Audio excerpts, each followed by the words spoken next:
Hello and welcome to the video. To start off with, let's just explain what you're seeing on screen. You can see some of my inspiration for this creature. The inspiration to draw it was really just me looking through my Pinterest tabs of cool animals to find anything that would inspire me to draw. I was in a bit of an artistic rut and really just grasping at straws for any reason whatsoever to do and make something. Did it have to be good? No. Did I have to like it? No. But I needed to be doing something in order to get myself out of the rut. These are the photos I found that interested me. The wolf dog thing is in a really interesting pose with some good movement that I wanted to try and capture. The bird has some really interesting feathering detail along its chest that kind of looks like a fancy bib sort of thing. I'm thinking Empoleon with that one. That I was hoping I could make work in some way.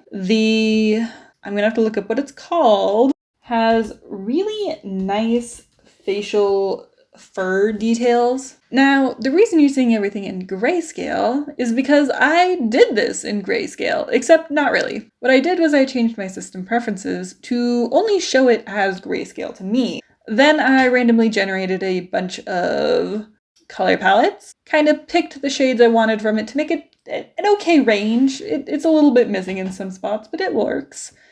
And the goal here was to practice painting with values. Anyway, that was the logic behind it, and you're going to see me essentially do the rendering process twice, because the goal of this is to then see, once the grayscale has been lifted, what it actually looks like, how those colors are interacting, and whether or not it works.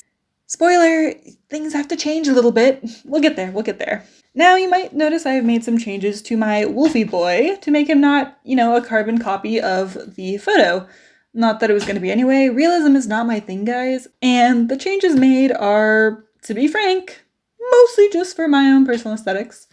I added the very long tongue because it made a good flow of movement across that part of the body. Same reason why the tail is no longer a tail exactly, but a semi-matchstick sort of thing with a plume of fire.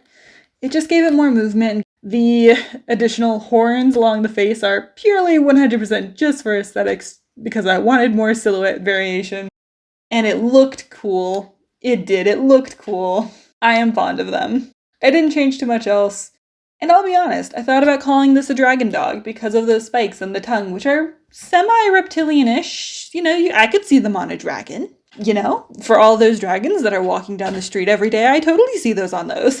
But he has no wings. And really, if he's going to be a dragon dog, he needs to have wings to be a dragon dog, or be breathing fire, not just have his tail on fire. Charizard is not a real dragon, and neither is he. So he's not. He's a demon dog instead. Clearly much cooler. And since he's a demon dog, well, now we need to know how he exists, why he has that name, why he has a tail on fire. How does he exist in the world? Well, as you can tell, he's kind of a happy boy. He's got his mouth open, his tongue out. He's living his best life. Why? Because he has a family. An adorable family with little pups that he absolutely adores, and he's just living that simple life of hunting, bringing home food to the family, playing with his mate, teaching his pups how to survive, patrolling his territory, and just being a good old boy. His territory, of course, is mostly in the darkness. In the dark reaches and the areas where we find we are most lost. When trees blur together into walls of greenery that turn black and dark in our hopeless despair while we're lost on a trail. In those alleyways that seem to grow smaller and smaller.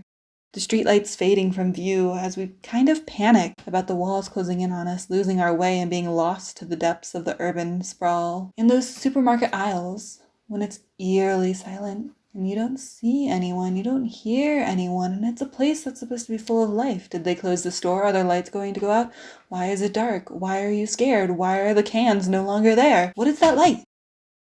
It's warm. It's inviting. Waving. You should go to it. You should go to it. And you do. It's life. Where there is fire, there is life. People have fire. Homes have fire. Furnaces have fire. Life, fire, heart, home, fire. Safety. Go forward. Go forward, go forward, go forward, and you're dead. Yep, you're dead. He caught you. 'Cause that's how he hunts. My buddy boy has a tail on fire because fire attracts prey. Don't agree? Talk to moths. He uses his tail on fire to attract the lost, the lonely, the despaired, from wherever they are to him. And once they are there, well, He's got claws and fangs and he knows how to use them, and he's gonna use them to rend you apart, bring back bits to his baby so they can feast and have fun, maybe dance on your entrails. As any good demon dog would, you know? But as you can imagine, a creature of the shadows must be very secretive, especially if the only people to ever really interact with them are their food. Well, lucky for you, there was a man. There was one singular man who managed to make himself a friend of one of these family packs of demon dogs. This guy, little's known about him. There's a name, but it's boring, so we're not going to get into it. What we do know is this man was dedicated to these creatures once he learned of their existence. He swore up and down that when he got lost on the ski slopes after an injury, he followed the light and found warmth at the end. Instead of being killed, he was encompassed in the pack and kept warm through the night, and when daylight came, he was led out of the darkness and returned to his world. Now, he knew the stories, of course. People have always spoken of the mysterious lights in the distance that would lure you away, and you'd never be seen again. He knew that was what happened, but no one had ever mentioned what was attached to those lights. A creature. A fluffy creature with a long tongue and a warm heart and friendliness that cared for him like he was their own. And no one believed him. No one believed him at all, no matter how he described the animals, no matter how he described them to artists who could render them. No one believed him. And he couldn't take it. He needed them to believe him. He needed to meet those animals again. He needed to bring them into the world so people could see how great they are. Because as they are, people know to stay away from the light. They know to rush it off, to make it go away. So the man returned, and returned and returned and returned. And the pack was still there, and they took him in. He got to see them as they interacted, as they played, as they patrolled their territory, as they groomed, as they fed, as they had puppies, as those puppies grew and played and had fun, as they crawled all over him, nipping him, playing with him, barking at him, accepting his reprimands because, man, their teeth are sharp. And the parents allowed it. And the man, he was one of them. He would bring his stories back to the people, and they didn't want to believe. They couldn't believe. He couldn't bring them with him. He couldn't photograph the creatures. Their light, it blinds cameras in a way that makes their image fuzzy, ethereal, unreal. The camera can't catch how their little white dots on their head mimic spiders' eyes and disguise what they're actually looking at when they're hunting. It can't capture the slick, slimy coolness of their tongue as it rasps along your skin, circling your wrist, feeling your bones, tracing your veins. It can't capture the glint of red of their paw pads, which seem to have a weird glow to them, almost as if to act as a nightlight for the puppies. Funny that a creature that lives in darkness might need a nightlight, which is something the man did wonder. How do creatures that have essentially a light attached to them at all times see in the dark? Well, the man did learn. They don't always have the light on. His notes mentioned a rival male in the area. He would come around, looking to court the female who was already mated.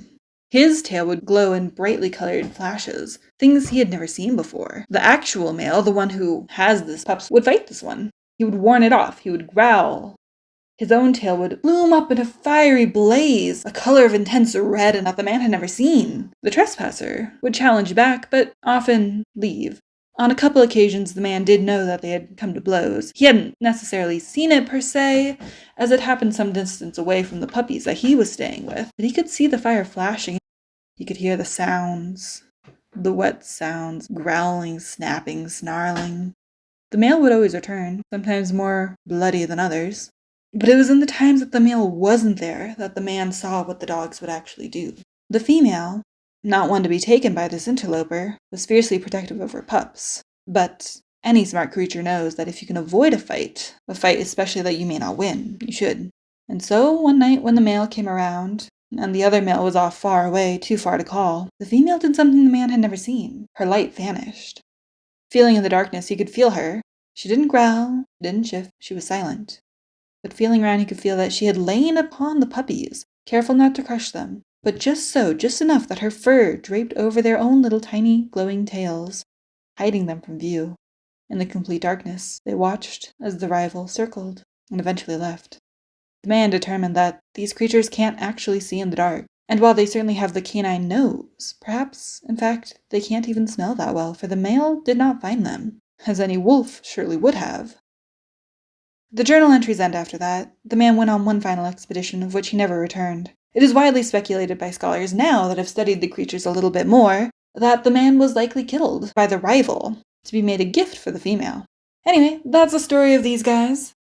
That was not the story that they had in creation, which does not necessarily help with creation. As many a character artist knows, usually you need to have the story before you have the actual visuals. It usually goes better that way, you have something to draw from. But I did not start this project with any idea or plan to make a story to go with it. That's happening very much in post. As for this, that'll be all. Hope you had fun. Bye.